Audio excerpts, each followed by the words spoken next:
Oh. Perfect snack for a podcast recording. Individually wrapped toffees. Here we are, ready to talk about movies, and we've got ourselves a treat. Remember you ever seen those old, like, animated, shorts, like, before they would do movies like, let's all go to the lobby, let's all go to the lobby, let's all go to the lobby to buy ourselves some snacks? No. Oh, you haven't seen one of those? No. Hold on. Nope, never heard of it. We're gonna show this really quick. Oh, goodness.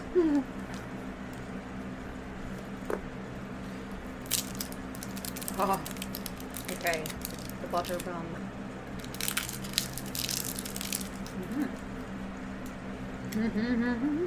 They would all usually like play this at like intermission and stuff, but here it is. Oh, back when there were intermissions.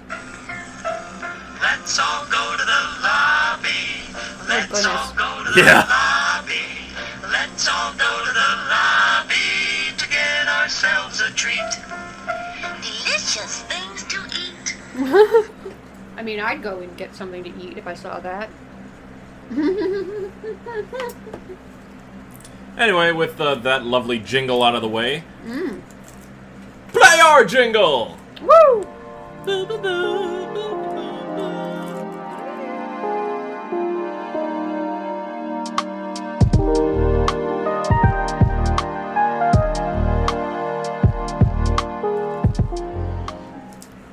That theme never gets old, does it? Uh-oh. Never. Oh, you want to hand me the wrapper? Yes. Like, just so it doesn't throw Start away. flying all over the place. We don't need garbage flowing all over the place. I'll throw it away. Alright. Anywho, how you doing, everybody listening? How's it going? Welcome back to the General Geekery Podcast. Woo! This is the podcast where we love to geek out about all that we love to geek out about with no remorse. No regrets. And with all of the enthusiasm in the world. Indeed. As always, I am your resident coffee ninja by day, actor, gamer, and streamer by night. Donald Kaczynski back once again. With me, as always, she is the dice slinger extraordinaire, artiste magnificent, and purveyor of all things dystopia related. She is Hannah Kubiak. Hello. I actually managed to get it this time. Well done. Well, shout out to you, Donald, from last episode. Oh, man. And I thought we opened up a little bit of like a open forum discussion thing this episode. So with Open forum? Who else is coming? well, we'll get some feedback from like the audience too, because I think this is going to relate to several different things. Oh, okay. It actually relates to the jingle that I just played in the beginning portion of this episode. Yep. We are talking about childhood trauma. What? What? No. Oh. No. Shows what I know. Hannah, do I need to be scared? Do I No. need? Okay. No. I was about to say, do I need to call someone for help? Like. No. All right, I'm trusting. What you. are we actually talking about then? So I wanted to talk about movie cinemas, movie theaters, and why I believe they are important for the movie watching experience. So I was just in a movie theater yesterday. nice. Yeah. What- First time in a while, I went to see Cruella. How is that? I enjoyed it. It was. This is a discussion for another time in another episode, but Fair enough. I thought it was pretty good. As long as you had a good time. I mean, I did have a good time. Oh, where'd you go see it? I don't remember because someone else drove. Was it a local? Marcus in Brookfield. Oh, that one. Mm-hmm. Ooh, that's a nice one, actually. Yeah. It was great. It's nice being in a theater for the first time in a while. Yeah. That's how I felt. This is going to be a similar kind of episode, similar to the episode that we had like a year or so back when we were talking about whether at the start of the pandemic, when theaters were being shut down, and that's right. I said for live performances, should they be transferred to like more of like a streaming kind of platform, so they can live stream the performances to a virtual audience. Yeah. It's more of like a mainstream kind of thing, or should the live audience experience still be the main thing? Like once things start opening back up. I think. Well, I mean, the thing about live theater, like seeing people perform live, is it's a community experience. Like you, like the actors get energy from you, and you get energy from the actors. Like it's just it's much more organic, I suppose. And things may change depending on what the audience is like. I know that in a comedy, I've been in a comedy before where the audience was just they weren't like not enjoying the show. They just weren't the laugh out loud kinds of people. They weren't reacting in like the way that was expected. Yeah. So they were more like just absorbing energy than like reciprocating, which is fine. That's like there's no bad way to watch a show, as long as you're respectful and don't just cause chaos, Right. And I think we both came to the same conclusion. Like the streaming option is definitely an option, but we both prefer like that live in setting, both as an audience member and as actors ourselves. Yeah, this year I've been in charge of Voices Found's monthly play readings, and it's definitely a different feel when it's virtual as opposed to in person. Yeah, because with a lot of us, like, since the actors and the readers are the only ones that are in like some kind of like connection that we can like react to one another, like we have to ride off of each other's energy. Yeah, we don't know. Well, we know how many people are watching, but we don't know what their reaction is. We don't know what they're thinking or doing. We can't see them. It's more like acting in a movie in that way. Right. Which, I guess, let's return to why going to a movie theater and watching a movie with a bunch of people, like, what makes that special? Like, you chose this topic, so go ahead. So, the reason why I brought this up is that because more things are opening up now, and by the time this episode is released, in our state, the mandate for, like, the social distancing and the mask wearing has been more or less, put down. It's been lifted. It's been lifted. It hasn't lifted. Lifted for like the best terms. People are like still wearing masks and being cautious and everything like that, and businesses are too. But more places are opening up, especially for places of entertainment. I mean, I said last episode the other day I went to a bowling alley for the first time in like 2 years. Oh wow, yeah. And I had an actual really good time. Everything was kept well clean, everything like that. Everything was great. I would say that I usually, like, I basically, when in doubt, still wear a mask because I don't want other people to like be uncomfortable or think I'm irresponsible. Like, I don't know, for some reason wearing a mask these days is kind of like a see, I'm a good person kind of thing. I care about my fellow man. If you're not wearing a mask, even if you don't really have to anymore, it's kind of like, you suck. Yeah, it's a weird line that, like... Yeah, it's a very strange cultural thing that's going on. But kids will learn about it in school. Indeed. That I can't wait to see how the history books is going to, like, detail this time, like, 20 years from now. That's going to be so weird. Oh, goodness. It's like, I was there. I was there in the time of the COVID.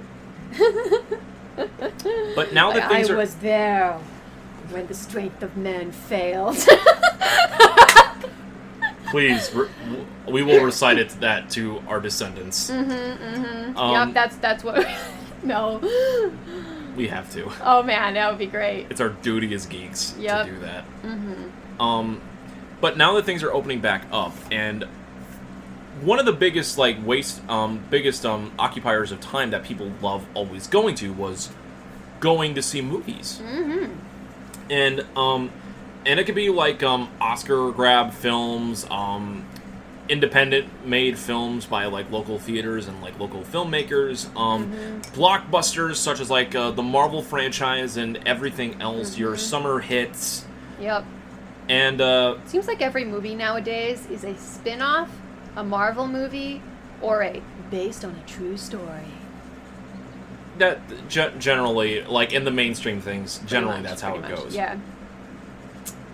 But there's always a thing about going to a cinema and sitting down and surrounding yourself in that kind of environment that there's a difference between that and then just simply watching a movie at home. Yeah. So I think to really analyze this, we got to go over the differences between watching a film in a theater and watching a film at home. Mm-hmm. Like what? Well, just the very obvious differences first, and then we can kind of go into like the social, psychological effects. Yeah, exactly. Oh boy, social psychological effects. Now I'm excited. Yeah, because that actually does play a part in the cinema experience. Yeah. Number one, obviously, you can't say when a movie you need to stop a movie in order to like go do something or things like that. There is no pause button for.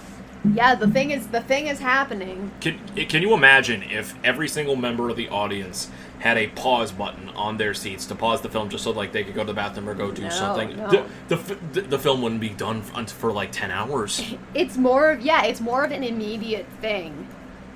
And it's kind of like you're not in control of the movie is in control of you. Pretty much, yeah. Kind of. And so there's sort of it's an experience that, well, it's an experience that you can, it only happens once or twice or however many times you've paid to be there. Mm-hmm. You know. But yeah, that's a really interesting thing that you, basically the fact that it goes from beginning to end, it's non-stop, uninterrupted story. Yeah. I wonder what the I think I said it well enough before. The movie is more in control of the audience, or the movie calls the shots, not exactly like pretty much not exactly in control. Like you can leave and come back, but you'll miss something. Exactly, and it could be a very crucial thing. I mean, I've unfortunately sat in on movies where, like, at the worst possible time, I really needed to use the bathroom, and I've held it in for so long. Like, that's very bad for you. Yeah, it is very bad. And the unfortunate thing is, this is usually on, like, opening nights and things like that, where the theaters are the most packed. And by my divine wisdom, I decided I'm going to be in the middle of all of my friends. And we're near the middle of, like, the entire aisles. And suddenly, like, everything hits, and I'm like, oh, shit. Just this random... This has only happened once. This has luckily only happened once. And ever since then, I'm like, I'm never letting that happen again. I'd have to say more often than not, when I go to the movie theater, I have to leave for some reason. It's just the way I am. Damn metabolism. So yeah, that actually kind of plays into, like, the psychological thing of it. It's just like, I think part of it too, like, it feeds on your FOMO, fear of missing out. Kind of, yeah. But for the most part of it, it's trying to gain your attention. Like, part of me always hates, like, watching films at home because I know in the back of my mind, in my subconscious, there's a sudden disconnect. If I need to go do something, I can always pause it at a appropriate time that I feel like I can pause that and come back to it later. Is it disconnect? Kind of, because it's just like I don't feel the need to, like, fully ground myself and invest in just cut everything off Yeah, I guess there is that, yeah. And even if you do, like, you have so many distractions, like, you can, like, just open your phone when something's, like, bothering you or things like that. Look up people on IMDb. Exactly. I mean, if you're doing that for, like a review kind of thing, like how people do reaction videos and stuff like that. Oh, yeah. I mean, that does make sense.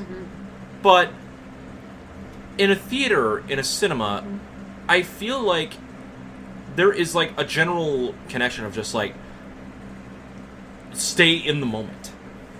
There is more of a... It's more focused, it's more in the moment, it's more of an experience, and it's more of a, like... It's more of a social thing. Right. It's like... So, when we were talking about live theater before, and you have, like, the feed off of, like, the audience and, like, just people reacting to the things that happen in front of them. Remember when we did Titus Andronicus? And, of course. I remember this specific night well. It was one of the nights we were doing the kill room scene like usual. And, the kill room as usual. For those not aware, the kill room scene that we're talking about is when Titus kills the two brothers, the two sons, and turns them into meat pie. Yep. The way Hannah directed it and styled it was basically like a kill room scene right off of Dexter. And I remember one night in particular, things like that, when Maya Danks, who was playing Titus, shout out to you, Maya. Hi, Maya. She was I was in the middle of spasming and freaking out. Like you do. And like the height of it, like, and to get me to shut up, Titus was holding the knife to my neck and took that momentary pause. Like, I could hear so many people, like, just shaking and just, like I could hear their hearts pounding, and I'm like, oh, we got this. We're in there. Yeah. And when you can get an audience sucked into that, and when all other distractions are just taken out, and they're focused primarily on what's in front of them, and you can get them sucked in, then you've won. Yeah. Movie cinemas and movie theaters work very similarly in that regard. Especially in terms of, like, sound and acoustics and, like, the overall seating of the theater, like, wherever you're placed, you can have possibly the best experience depending on where you're sitting and how the sound is approaching you. Yeah. And you can be immersed more in, like, that than any other kind of, like, movie experience. Unless somehow you manage to build a multiplex cinema in your house. Yep. In which case, when can we be invited? And can we please watch the extended editions of all of Lord of the Rings? Oh, yeah. Oh, that would be awesome. So, there's something that I like to do when I go to see a movie. I like to go to the movie theater by myself. Okay. Well, when you're in the movie theater, nobody bothers you. You know, once you're in your seat, just watching a movie, nobody bothers you. And I kind of like going to a movie by myself. I don't know why. I think it's just, you know, it's some me time, you know, but you don't feel like you're being lazy like when you're watching something at home. You're kind of like, this is an event. Right. It kind of feels like, a little bit, you know, like, I'm going to indulge, you know. Right. Go see a movie. But It's like the same thing like you would go see, like, a theater performance too. Like, you're taking time off in order to take time for yourself to immerse yourself in an experience. Yep. But and I don't think it's weird at all that you go to see movies alone. Honestly, there are times I would prefer to see movies alone as opposed to, like, with my group of friends. I love watching films with, like, the group of friends that I am with, mainly because we like to crack so many jokes, like, when it comes to, like, the Marvel films and things like that. But at the same time, we're also knowledgeable and know when to be quiet during the moments. Yeah. But, yeah, for going to a movie theater, if it being sort of a community experience, like, you go with people, like, going by yourself, it's kind of like you're alone, but you're not alone. So, like, as an introverted person, I'm like, I've got people around and stuff, but I know that I'm, you know, in solitude, but not alone, you know. Do you always try to make sure that there's at least, like, one or two, like, seats in between you and, like, the other people? I try and make sure that this is usually, like, on a random weekday when I have the day off, it's like a 2 p.m. show, and I sit in the middle of an empty row. That is perfect time. Oh yeah, I love it. I love having a theater to myself when, mostly to myself whenever I see a film. You just get some of the best experience that way. Yeah. Oh, I like it. I think one time when I was a kid, I went to see Shrek with my family, and we were the only ones in there. That's hilarious. Yeah. Oh, man. So, what are some of your, like, favorite movies that you have seen in theaters? I know that... Ooh, that's a good question. I wanted to talk about that too. So. Yeah? Okay, cool. So, best cinema experiences in terms of films. Well, obviously, I have to talk about this particular one. This was going to come up sooner or later, and I actually had a discussion with one of my coworkers at my cafe recently about this. Shout out to you, Ryan. We were talking about the first Quiet Place. And I want to see the second one. I want to see part 2. Oh, yeah, me too. We're going to have to make this happen. Okay. I remember me and my friend Chris, we saw it opening night. And Chris, who's one of my best friends, he and I always do like the movie-going adventures. We dub ourselves the cinema assholes. Oh my gosh. Because at times we kind of are, like, we goof around and things like that, but we know, like, when it comes to, like, watching movies and stuff, when we need to be quiet, we need to be quiet. Quiet Place was one of the most unique experiences I've ever had, where it was a full theater for a horror film, but everybody did their best to stay quiet. That movie does that to you.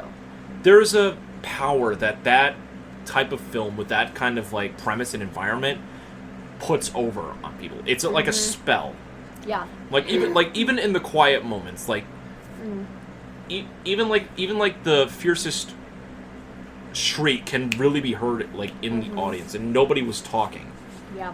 And I'm like, in the back of my mind, I'm thinking to myself, this is so weird. Yeah, well, no, because if you say something, everyone will hear you.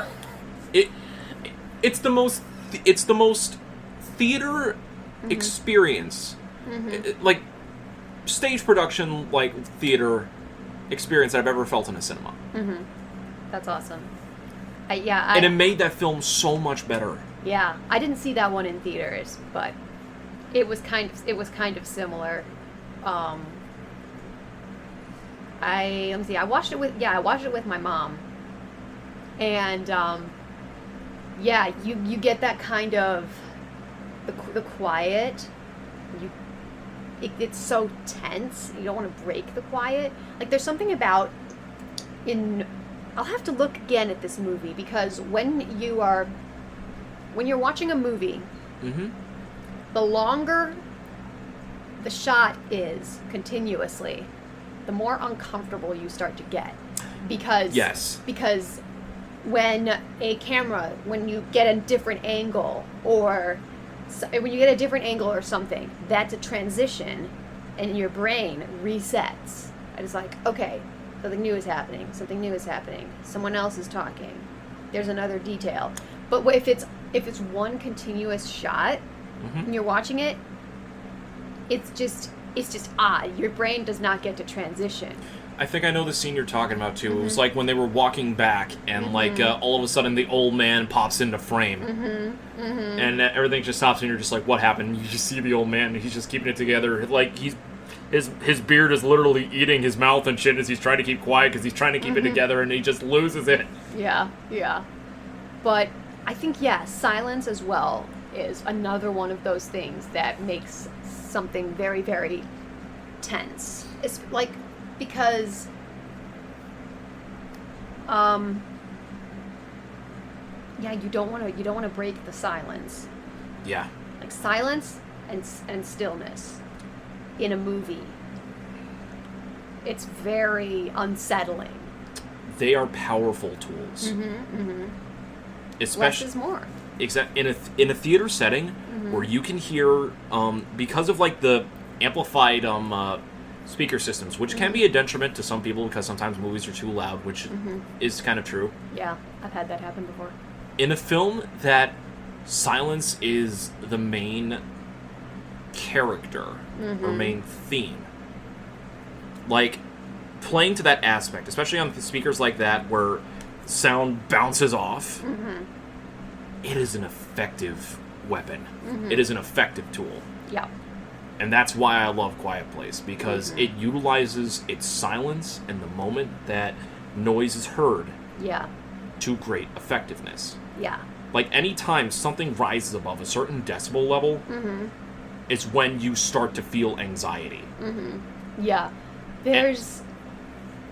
That's why, you know, there's movies that they have, like, it's a constant action soundtrack. There's, like, what is it, like Transformers movies, you know, which is like, whoa, you know, like, just stuff happening all the time, and you're, like, I remember watching one of those movies, and I was sort of, at the end of it, I was like, I don't even know what happened. It was just stuff happening. Like, I don't even know what was going on. You know, it was just chaos. Yeah, I've only seen one Transformers film in theaters, and I felt kind of the same way, too. It's a little bit of an overload where you don't... there was no, what do you call it? Like, ups and downs. Yeah, there was no rising or falling. Rising or falling, yeah, which you need to have that in, in a story. You need to have, like, highs, and then you need to have lows as well, because that makes each of them more impactful, you know, than if you just have everything way up here. Yeah. See, that's why action films, I think, are the films that benefit the most from a cinema experience, even the bad ones. Just because, like, the cinema experience, like, with an action film, it fills you with such a sense of, like, adrenaline and just, like, an adrenaline high that you feel off of it. Now, comic book films also do this as well, but the greatest comic book films also know how to utilize the slow moments as well for, like, character building, things like that, which is why, like, a lot of the later films in Marvel are as good as they are. Yeah. And, but then you see films like the Transformers film or, like, some of the Fast and Furious movies. Spoiler alert, guys, I'm not a fan of the Fast and Furious franchise. Go ahead and talk to me on Twitter and things like that. Tell me how I'm not a fan of films or things like that. I haven't seen any of them. I get a lot of crap for saying I don't like the Fast and Furious films. I actually do. It's people. It's frustrating. People. But yeah, like, that's why I like a lot of action films have that. Now, action films that do take moments for, like, the slow reprieve and things like that, and to take a moment for those slow moments is effective, which is why I think films such as Terminator 2 and Aliens that are action films but still have moments of, like, horror and, like, scare in it. Alien. Oh, yeah, that's a horror film in space. I want to see the original Alien in theaters. Oh man, that sounds great. I think that film has the same kind of effect that that Silent Place does. Quiet Place. A Quiet Place does? Yes, sorry. that has the same kind of effect that Quiet Place does. But the original Alien has that feeling of claustrophobia at all times. Yeah. It's got lots of classic horror tropes, like you're trapped in a place and you can't get out and something is hunting you. That's basically what most horror movies are. Some of the best horror films are the simplest concepts, but are done really well. Yeah. That's why I think most horror films are probably the best place to watch horror films is in cinema. Yeah. Oh yeah. I think that's the genre of filmmaking that honestly benefits the most from the cinema experience. Yeah, because like, fear is very, very powerful, and it's sort of amplified when you're with more people. You know? Like, if you're in a big group and you get a couple of people who are really, really scared, the entire place will become just chaos, you know? Yep. Yeah. It builds on itself.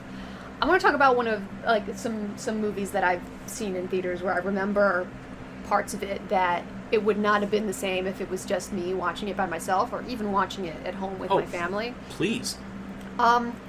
So I went to see Inception in theaters. Ooh. And so, you know, and it's all about like people who go into each other's dreams to sort of find secrets and stuff, and you can get trapped in your own dream world, kind of. And there was always this through line of the Leonardo DiCaprio character, him not really being sure if he actually escaped the dream. Yeah. And if the entire movie is just a dream, you know? And they have these things, what did they call them? Like the top chess pieces, the loaded dice. That I don't remember what it was called. It was like a token that they had that would sort of tell them if they were still in the dream world. Like, I think the Joseph Gordon-Levitt character, he had a pair of dice that it would roll snake eyes every time or something, and that was how he knew that he had escaped the dream and he was in the real world now. And the DiCaprio character had a top that he would spin, and in the dream world it would spin and spin and spin and spin and spin and it wouldn't stop spinning. But if he had escaped and he was in the real world, then the top would spin and then it would stop, and that was how he knew. But like the last shot of the movie is he finally gets to see his kids again and stuff, and he goes off, and it's like in the background is him with his kids, and they're walking outside into nature and stuff, and he set the top spinning, and it's spinning. It just spins and spins and spins, and it wobbles a little bit, and it keeps on spinning, and it's kind of wobbling. You're like, is it gonna fall? And then blackout, end of movie. And the entire audience, when that happened, everyone went, oh! Like all of us as a group were like, what? Which was it was a great ending. Yeah. Like, as far as just being an absolute tease, you know, because if it had just kept on spinning and it was just steady the whole time, and you're like, oh, well, that's depressing. He's still in the dream world. Or you see it spin and you see it fall over, and you're like, well, he made it back. Yay, you know. Yep. But no, you don't know. You're not sure. You're just as uncertain as he is. And I was like, and yeah, just the whole sort of the shared thrill and frustration of that in a theater was awesome. Yeah. And yeah. Yeah, and that goes to, and that kind of like filmmaking follows like director Christopher Nolan's philosophy that he is a huge advocate for movies he is a huge advocate for the cinema experience. Yeah. And a lot of his films often reflect that in like the techniques that are done like in terms of cinematography and sound design and things like that. And Inception might just be his best example of that. That movie is so complicated. I have yet Inception is a trip. I have yet to understand everything that went on in that movie. Let me see. Who can forget? Another movie where there was a shared audible reaction that I remember was Return of the King, the part where he says, I can't carry it for you, but I can carry you. And people in the theater went bananas. Everyone was like, whoa! Did you actually see that in theaters when it originally came out? Yeah, I did. That's awesome. I never had that. All right, to this day, I've never seen any of the Lord of the Rings movies in theaters. I want to change that so bad. I think I just saw The Return of the King in theaters. I'm not sure. Because what year did that come out? Like 2003. 2003? Yeah, 2001 to 2003, I believe, was the 3 years of... Let me see. So I was 10. That's amazing. Yeah. Oh, man. No, I think... Because 2003... So when The Two Towers came out, that would have been... Yeah, we wouldn't have gone to the theater. We would have been... Well, you got to remember, all of the Lord of the Rings movies and even the Hobbit films, they were all released like in like Christmas time. Christmas time around the holidays. Yep. So they would have carried over into like the following year. Right. Yeah. Yeah. Oh, but yeah, that was a good one. I'm trying to see what else. Well, when Captain America picked up Mjolnir, that was another one. Oh, in Endgame? Yeah. We can pretty much say Endgame on its own is filled with so many moments. Like, the Marvel films exist in, like, their own kind of thing. Like, they are a film series that rewards, like, fan loyalty and those moments of excitement and pop and, like, shared relief, grief, and everything like that in both Endgame and Infinity War. The Thanos snap scene in Infinity War, I got to experience that twice in theaters. Really? Wow. See, yeah, I hadn't seen any of... I think the only Marvel movies I saw in theaters were Doctor Strange. That must have been a fun one. It was a trip. Doctor Strange and Endgame. That's it. Those are two strong ones, though. Yeah. I will say those are two strong ones to see in theaters. Doctor Strange, like, in terms of a visual level, is like... Doctor Strange is pretty much the closest to Inception that the Marvel Cinematic Universe has gotten. Yeah, with, like, portals going to other places, and... Yeah, oh. Tilda Swinton, is that her name? Yep, Tilda Swinton as the intro one. Oh, Benedict God, the fights in the mirror dimension. It's just like, what? It also I just get a kick out of thinking about what it must have been like to be an actor running across a green screen stage, opening a portal at the same time. So you're basically just like running, doing this. It's just like this, you're just kind of like, wow, you know, like even in the movie with all of the like background, the effects, the environment, it still looks a little goofy. But yeah. like But again, if like you're sucked into like the reality of the world, like that's the important thing. I had a thought bubble about come to bargain. Yes. I have to say that every time we talk about Doctor Strange. That's perfectly fine. Go ahead. I have a thought bubble. Because you were talking about Return of the King, about everybody having a collective moment. I had something like that too. We actually mentioned this during the last live episode, but Star Wars Episode 3: Revenge of the Sith was the very first Star Wars film that I saw in theaters, and I saw that. Me too. And I saw that opening day. High five. Yes.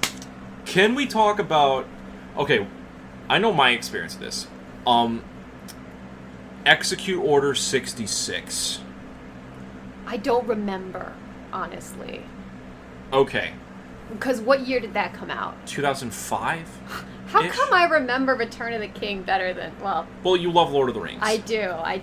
So that has probably is a bigger thing for it. I think maybe I had seen the other two prequel movies like once. Okay. Or something. So I wasn't as familiar with stuff. Which is understandable. Yeah, but Execute Order 66. The feeling that I went with a friend of mine at the time and his parents to see it, and I remember Execute Order 66 very well. Like, so many people were just awestruck and just like crying. Like, looking back on it, I think a lot of like Star Wars fans, like all of Star Wars fans, saw this and I'm like, wow, they really went balls to the walls with this sequence. And they could have, and the thing is, they could have gone further, but I remember this as an experience as a child, and I'm just like, no. Yeah, you're just like, oh, it's a tragedy. And you felt sad because you saw like all these cool Jedi characters and they're just getting killed by all the clones. You're like, no. Yeah, I think it's good to become acquainted with fictional tragedy at a young age. And then the moment where Anakin as Darth Vader enters the council room with all of the younglings, and one of them comes out and asks him what they're going to do, and he ignites the lightsaber. The entire crowd gasped. Oh, no. I wonder where that kid is today. Well, his head's on the floor, that's for one. I mean, the actual kid. Okay. The actor. Fair enough. That's a good question. Maybe it was just, like, I don't know. Is George Lucas one of those directors who, like, puts his kids in cameo roles? Like, I don't know. I don't think he does a Francis Ford Coppola. No. Or, like Peter Jackson, a lot of his kids were in, like, there was one of, like, a couple of them played, like... They played the Hobbits the little Hobbit kids listening to Bilbo's story. Oh, yeah. Those were mostly Peter Jackson's kids. And then one of his daughters was in the caves at Helm's Deep. Oh. She's like that was it the one that got the helmet put on? No, it was Damn. it was like a this blonde girl walks past. You get a pretty good look at her. Okay. I don't know. Yeah, but just something that you notice. A lot of people usually detract from cinema experts and like movie reviewers usually detract from some audience participation and interactions in films because it sucks them out of the experience. Mm-hmm. It depends on the film, honestly. Yeah. Like for fantasy films and things like that, getting that kind of reaction.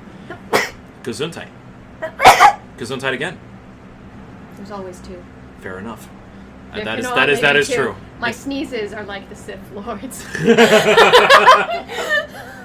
There can only be two. Always two there are. Always two there are. No more, no less. A master and an apprentice.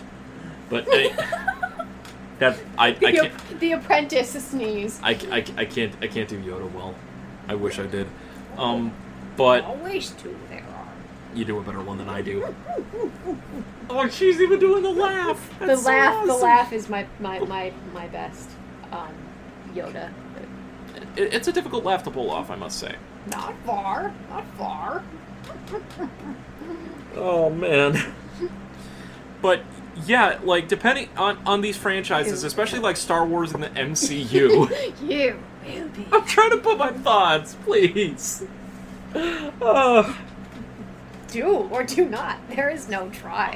I am deceased. I am deceased. All right, say your thing. Ay, caramba. But yeah, in terms of like franchises like Star Wars and MCU that have these histories of fan loyalty and everything like that, and moments like that when they're rewarded and you get all these moments of applause and cheer and things like that. Like in Episode 7, Force Awakens, like when they're trying to escape Jakku and they go for one of the ships and it gets blown up and they said the rust bucket will do it and it goes to the Millennium Falcon. I remember there being a cheer when I saw it in theaters opening night. I did not see that one in theaters, but I saw the other two in theaters. I did not see Episode 9 in theaters. That was the only one I did not see in theaters. Let's see, I'm trying to think what else I have seen that had one that I saw in theaters that was interesting was this movie called Life. And like nobody's heard of it, but it's great. It has Jake Gyllenhaal, okay, Ryan Reynolds.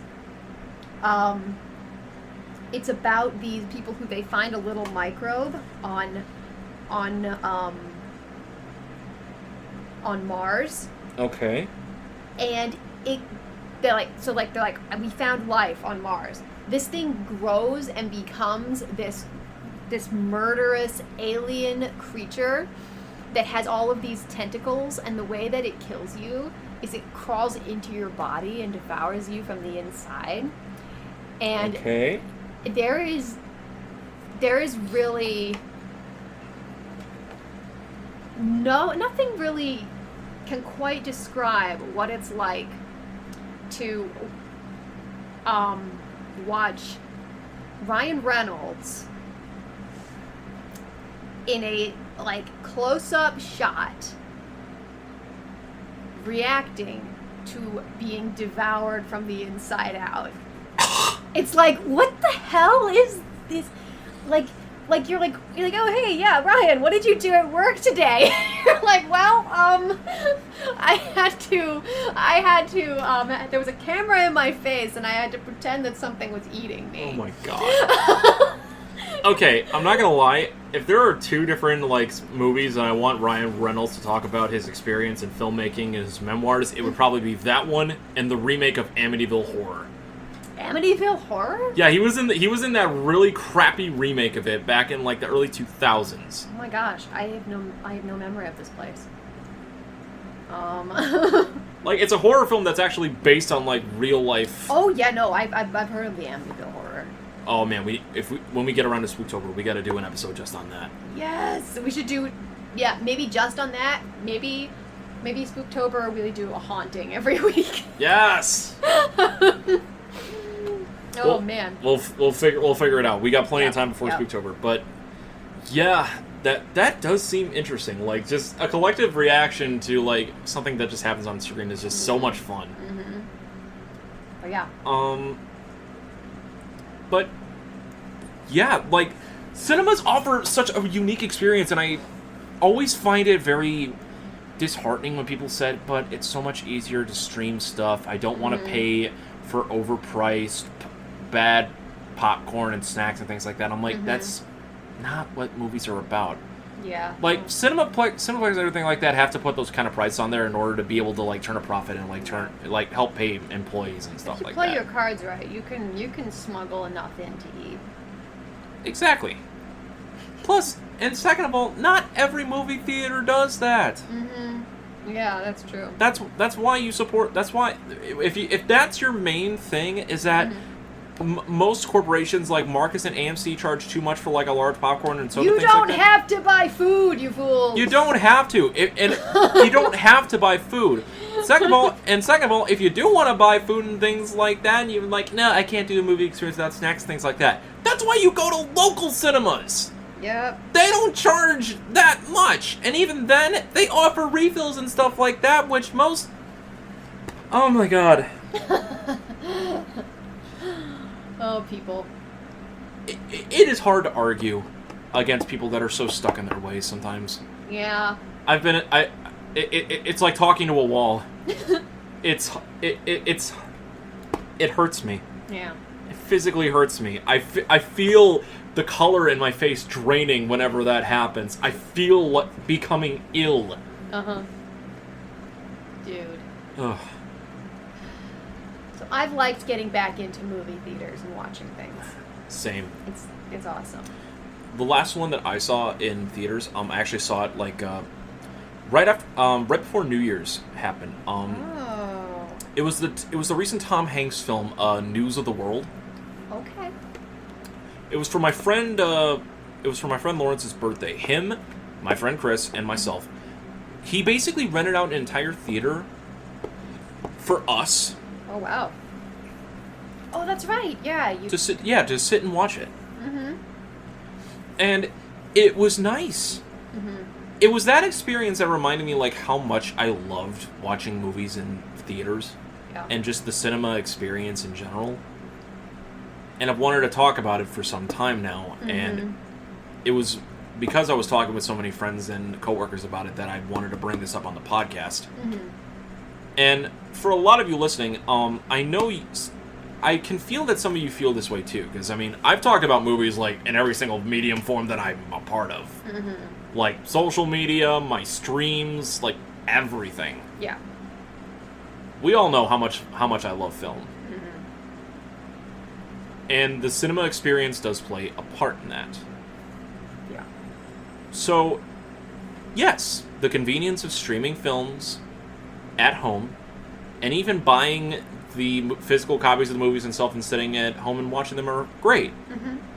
But I just love the rewarding experience you get by going out to a cinema, either by yourself or with friends, buying a ticket, sitting down, and just immersing yourself and enjoying an experience.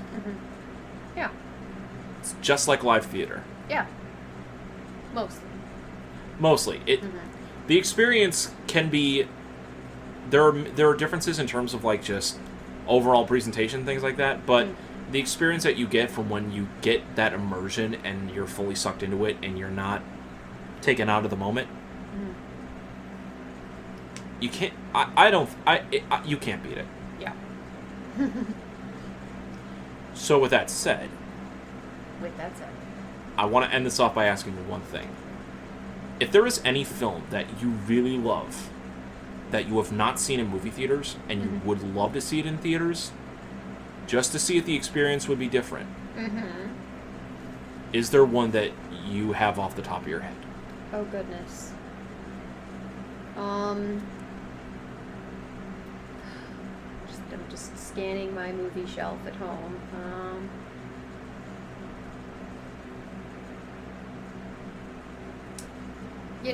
Actually, I do wish that I had seen A Quiet Place in theaters.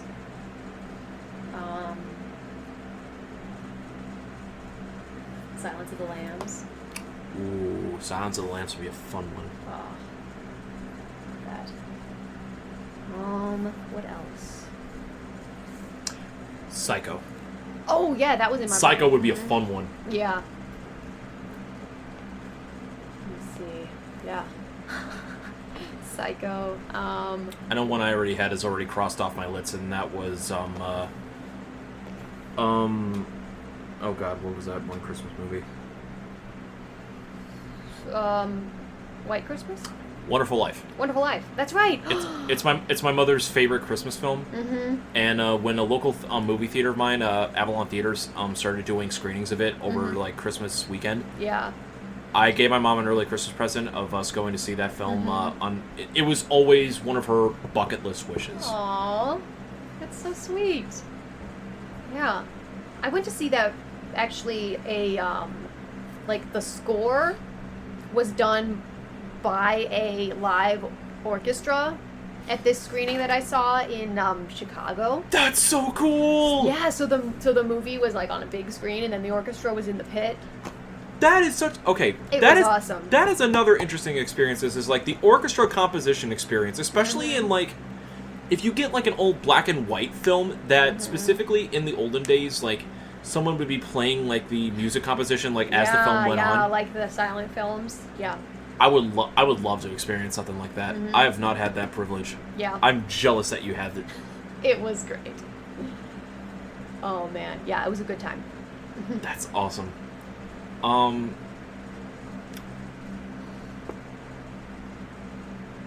had one, and I lost it.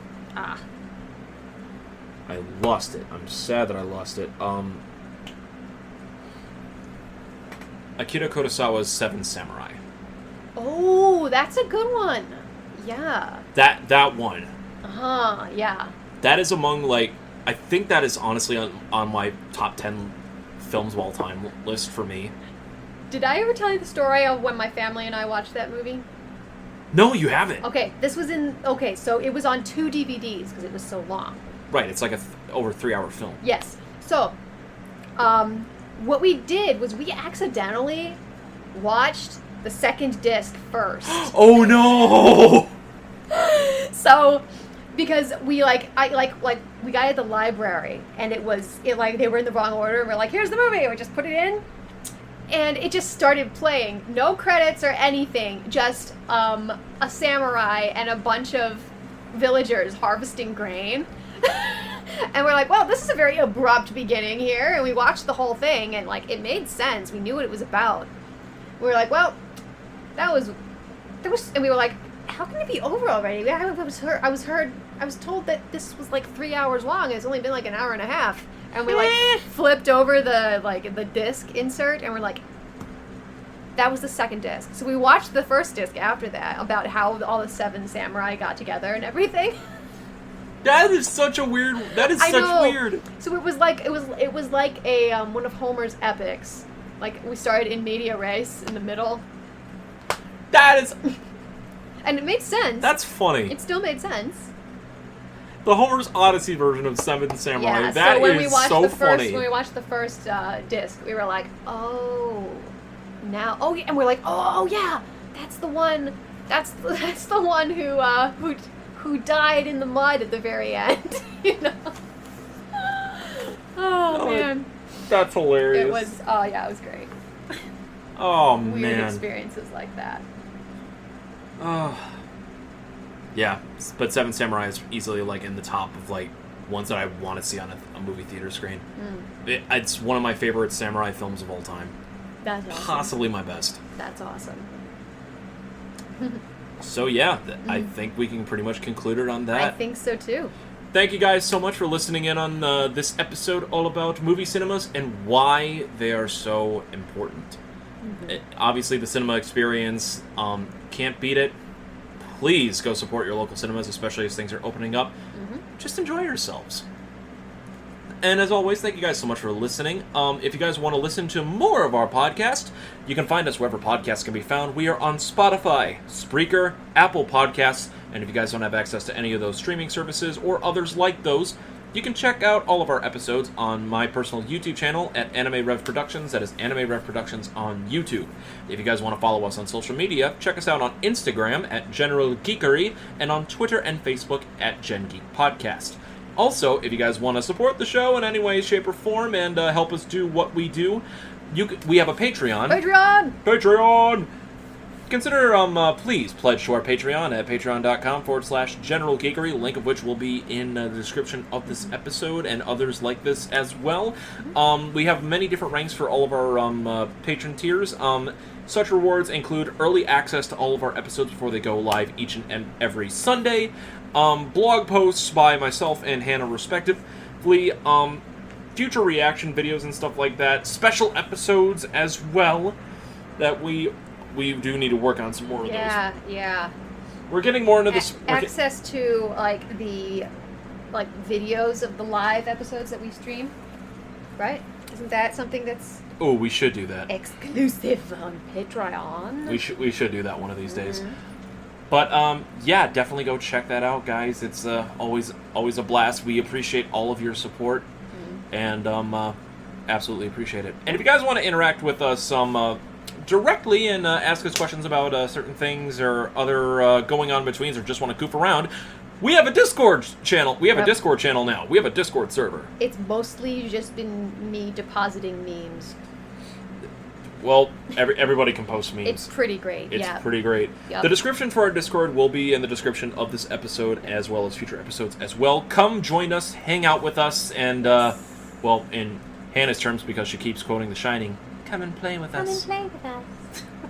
Yes, come and join the GGG, which is the General Geekery Guild. I love that name for the server. Yep. So stroke of brilliance. Indeed. Triple G's. And G cubed! Yes! 3G wireless. Hannah, where can they find you at? As of now, nowhere. No, you can find me rolling dice with my party every Monday at 7:30 Central on twitch.tv/loadeddiceadventures. It's a homebrew continuous RPG campaign. I play Petra, the Dragonborn Ranger Rogue. It's always out to kill herself some zombies. You can also follow me on Instagram at Pythian Legume. Excellent. You get special points if you know what Pythian Legume is. We actually do reference it in one of our episodes. Yep, so you gotta listen to all the episodes to figure out what the hell I mean by that. Scour it down, ladies and gentlemen. Yep. And for those of you that do know, shh, keep it quiet. Yeah. Keep it secret. Keep it safe. Jinx, you owe me a Coke. Will a Dr. Pepper do? There's one down here. Yeah, Dr. Pepper will do. I'll accept that. Here you go. Damn, she really bamboozled me out of that one. And you guys can find me on social media on Twitter and Instagram at General Geekery. No, at Ryuzaki MK7 on Instagram and Twitter. I'm getting my words mixed up now. They Damn are it. one. Donald and the General Geekery podcast. Fusion! Ha! Fusion! So on Facebook, on Instagram and Twitter at Ryuzaki MK7. You guys can also check me out on Twitch as well at Ryuzaki MK7. I play a majority of different games. A lot of them are RPG based, but I play a wide variety of them. For RPGs, especially the older ones that doesn't have as much voice acting included, I love doing on-the-spot voice acting for them. It's always like nice practice for like my acting repertoire, and it's always fun doing some voices for the chat room. Especially, I come up with some weird ones for the females sometimes. Oh man! And it's amazing to see how high pitched I can get. Yeah. It is quite remarkable. I amaze myself sometimes. It's a crazy skill I have. So if you guys want to check that out, I usually stream on nights, but come check me out at twitch.tv/RyuzakiMK7. Thank you guys for listening to episode 83 of the General Geekery podcast, all about movies, the movie cinema experience.